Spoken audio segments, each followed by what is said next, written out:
Hello friends, good morning जुहार। मैं आपण मानक स्वागत करछे मोर चैनल रे।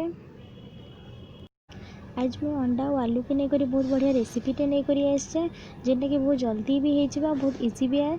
तो होप आपण मानक वीडियोटा बहुत पसंद आसबा। जदि पसंद आसला वीडियो के लाइक करदे, चैनल के सब्सक्राइब करदे और वीडियो के शेयर करदे। तो चलो देखमा काଣା काଣା मुई नहीं छे। इने मुई मीडियम साइज रा 6टा आलू नहीं छे, 2टा मीडियम साइज रा प्याज नहीं छे, सूखा मिर्चा 3टा नहीं छे। मुई ना आलू के पतला पतला काटी दे जल्दी सिझवा बोली, कहीं यहाँ कम टाइम रेसिपी है। 4टा अंडा नहीं छे। इना मुई हाफ चम्मच नून और हाफ चम्मच हल्दी नहीं छे। तो चलो स्टार्ट करमा। फास्ट मुझे कढ़े 2 चम्मच तेल नहीं करी, तेल के टिके गरम होबार लगी छाड़देली। तेल गरम होगापर मुझे पकाली सुखा मिर्चा और जीरा और सुरसो। आपण मैंने जीरा और सुरसो मिसे कर पकाइबे, ना जेनटा हेले गोटे पंचफुटानी नहीं पड़े तो नहीं पकाइबे। तापर मुझे पकाली प्याज। प्याज के इना मुई 2 मिनिट तक गोल्डन ब्राउन हबार तक इना फ्राए करबी। प्याज टे गोल्डन ब्राउन होगापर मुझे पकाइबी धुई कर रखि आलू। आलू के मुझे पतला पतला काटी जल्दी सिझवा बोली। तापर मुझे पकाइबी आधा चामच नून, आधा चामच हल्दी। ताके भलसे घाटी देकर 4 ରୁ 5 मिनिट तक ढापी कर ताके फ्राए करबी।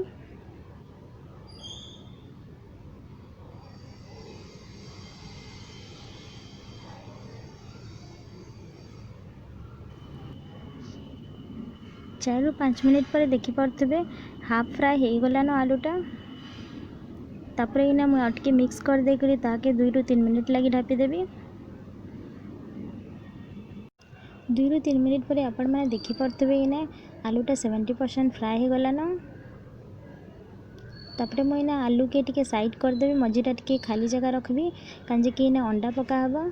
तो आपण मैंने भी एंता करेंगे, ना सबू आलू के गोटे साइड करी मझीरे अंडा पके पारबे। मुझे एंता करछे। तापर टिके इना तेल देकर मुझे अंडा के पकाइली। तापर मुझे इना हल्का नून पकाइली अंडार लगी। आपण मैंने अंडा के देखी करे नून रो अमाउंटटा पकाइबे।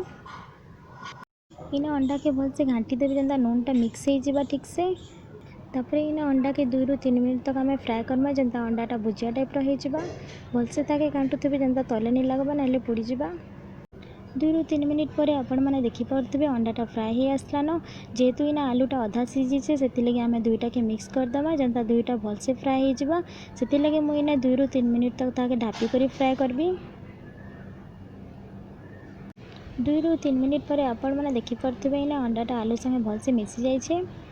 एबे आमे ताके टिके ढापा नहीं न खुलारे ही ताके चारिआडे फैले देमा और 2 ରୁ 3 मिनिट लगी फ्राए करमा। 2 ରୁ 3 मिनिट पर देखुन एटा भलसे फ्राए हो गला। एबे मु ताके गोटे जगह काढ़ी नेबी।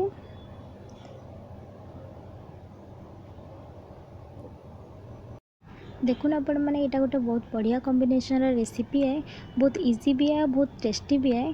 तो बहुत कम समय आपण मैंने यहाँ के घरे बने पारबे। आउ आपण मैंने घरे यहाँ के निश्चय थरे ट्राए करूँ। आउ मते केनता लगला कमेंट बॉक्स रे जणाओ। आउ जदि वीडियोटा भल लगला ताले लाइक कर दियंतु और चैनल के सब्सक्राइब कर दियंतु और वीडियो के आपण मानकर सांग साथी मानकर संगे शेयर कर दियंतु। और किसी भी सजेशन दरकार कमेंट बॉक्स रे निश्चय लिखन।